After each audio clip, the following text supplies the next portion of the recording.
Dari semangat yang tumbuh di ruang belajar, kita melangkah ke ruang yang tak kalah penting, tempat di mana tradisi dan nilai hidup kembali. Disinilah cerita berlanjut, bukan dalam ruang kelas, tapi dalam tawa, gerak, dan permainan. Kami menyebutnya Kado Kita, Kampung Dolanan Khatulistiwa. Di sini, anak-anak dan orang dewasa larut dalam permainan tradisional, belajar tanpa merasa diajari. Permainan tradisional bukan hanya hiburan, tapi cermin dari literasi budaya yang hidup, diwariskan, dan dirayakan bersama. Kampung Dolanan ini bukan sekedar nostalgia. Kampung Dolanan adalah strategi untuk menyelamatkan warisan nilai di tengah arus digital yang serba cepat. Budaya, kita masuk melalui permainan tradisional yang ada di masyarakat, supaya mereka mengenal permainan tersebut dengan tidak menggunakan gawai dalam keseharian mereka. Saya kira itu menjadi salah satu hal yang cukup bisa bergerak di masyarakat ya, dan diterima oleh mereka.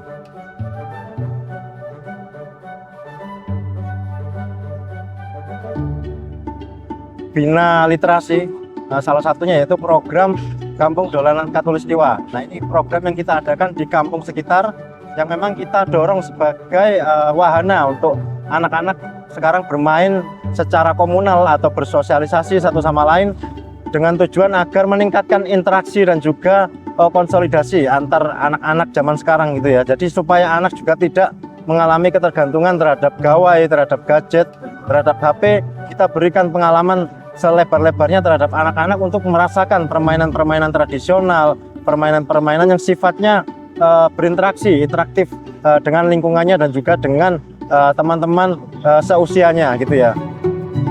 Saya sendiri dengan Ibu Mina sekaligus ketua dari tim penggerak komunitas penggerak Kado Kita merasa ada perubahan baik gitu ya dari kami, terutama di pergerakan ini sendiri kami jadi lebih ada kegiatan tentunya. Dengan adanya program Kampung Dolanan ini kami jadi bisa mengajak anak-anak untuk mengenal budaya warisan Indonesia yang kemungkinan bahkan sudah hampir punah.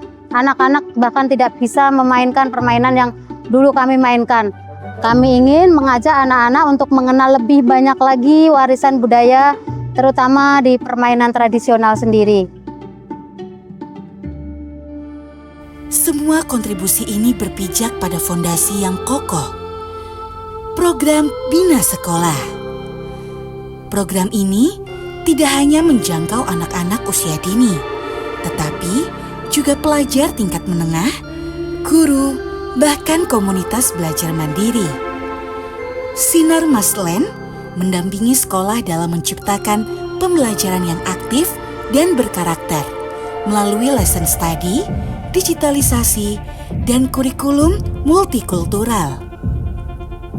Sinar Maslen juga menyelenggarakan pelatihan bagi para guru, pelatihan lingkungan, serta program pemberdayaan sekolah dalam pemanfaatan lahan dan pengelolaan sampah secara berkelanjutan. Selain itu, perusahaan juga membangun Taman Baca Masyarakat di wilayah BSD City, serta membentuk kader-kader literasi yang tumbuh dari Taman Baca Masyarakat sebagai upaya menanamkan semangat belajar dan membaca sejak dini. Siswa-siswi pun diberi ruang untuk tumbuh melalui bootcamp wirausaha, olahraga, dan asesmen minat bakat berbasis teknologi.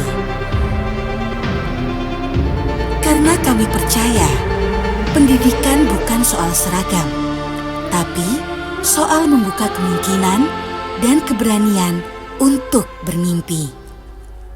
Tim penggerak dari Sekolah Berhati Sinar Maslen itu mengadakan sosialisasi mengenai sekolah berhati. Dalam program-programnya ternyata cukup membuat lingkungan sekolah menjadi indah, semakin hijau, sehat dan berinovasi. Oleh karenanya program-program itulah yang membuat saya yakin bahwa Berhati di Sinarmas ini akan membuat sekolah saya menjadi sekolah yang luar biasa.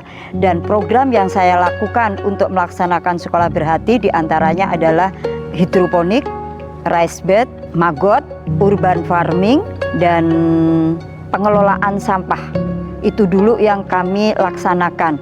Setelah saya diundang ikut training of trainer fasilitator sekolah Berhati, saya pertama kali membentuk tim hijau, yaitu terdiri dari Bapak Ibu guru yang mana mereka penggerak tim sekolah Berhati di sekolah ini. Program demi program saling terhubung, membentuk sebuah ekosistem pendidikan yang tumbuh bersama masyarakat.